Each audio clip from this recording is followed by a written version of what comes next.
আসসালামু আলাইকুম রহমতুল্লাহি ওবারাকাতু নাহমাদুহু ওয়া নুসাল্লি আলা রাসূলিহিল কারীম আম্মা বা'দ। সম্মানিত দিনী ভাই বোনেরা, আপনারা সকলেই কেমন আছেন? আশা করি আল্লাহ সুবহানাহু ওয়া তাআলার রহমতে সকলেই ভালো আছেন। আমিও আল্লাহ সুবহানাহু ওয়া তাআলার রহমতে খুবই ভালো আছি, আলহামদুলিল্লাহ। সম্মানিত দিনী ভাই ও বোনেরা, আজকে আপনাদের মাঝে একটি বিষয় নিয়ে আসলাম।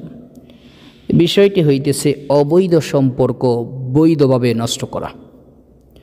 অবৈধ সম্পর্ক বৈধভাবে নষ্ট করার জন্য কোরআনী আমল। সম্মানিত দিনী ভাই ও বোনেরা, বর্তমান যে যুগ, এই যুগে দেখা যায় বেশিরভাগ পুরুষেরাই পরকীয়ায় লিপ্ত হয়ে যায়, অবৈধ সম্পর্কে জড়িয়ে যায়।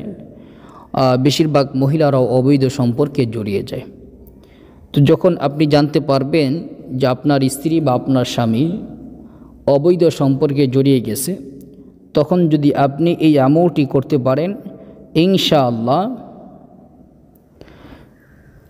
আপনার যার জন্য আমলটি করবেন তার অবৈধ সম্পর্ক নষ্ট হয়ে যাবে ইনশাআল্লাহ। পরকীয়া থাকলে সেই পরকীয়ার ভাব, পরকীয়ার বদ অভ্যাস এগুলো দূর হয়ে যাবে ইনশাআল্লাহ। আমলটি করাও অনেক সহজ। এই আমলটি করার দ্বারা অনেকগুলো ফায়দা হবে।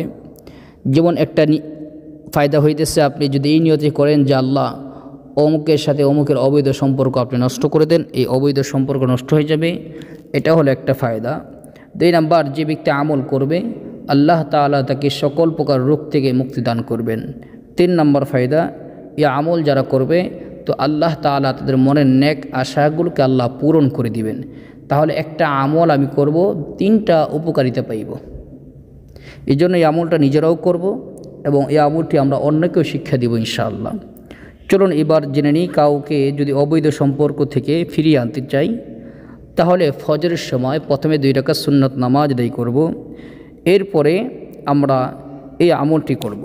আমলটি হইতেছে সূরাতুল ফাতিহা এইভাবে পাঠ করব।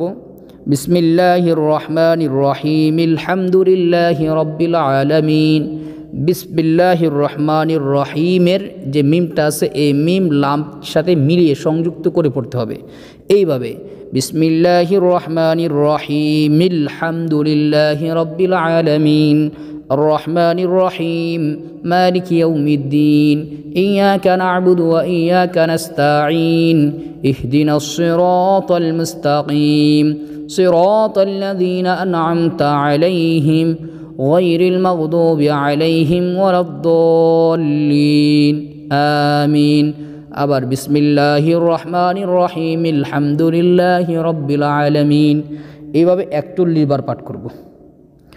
41 বার পাঠ করব। আর খেয়াল করব যে অমুকের সাথে অমুকের যে অবৈধ সম্পর্ক আছে, এই অবৈধ সম্পর্ক আল্লাহ তুমি নষ্ট করে দাও। এভাবে ধ্যান করে 41 বার পাঠ করা হয়ে গেলে কয়েকবার ইস্তেগফার এবং দুরূদ শরীফ পাঠ করে আল্লাহ পাকের নিকট দোয়া করব।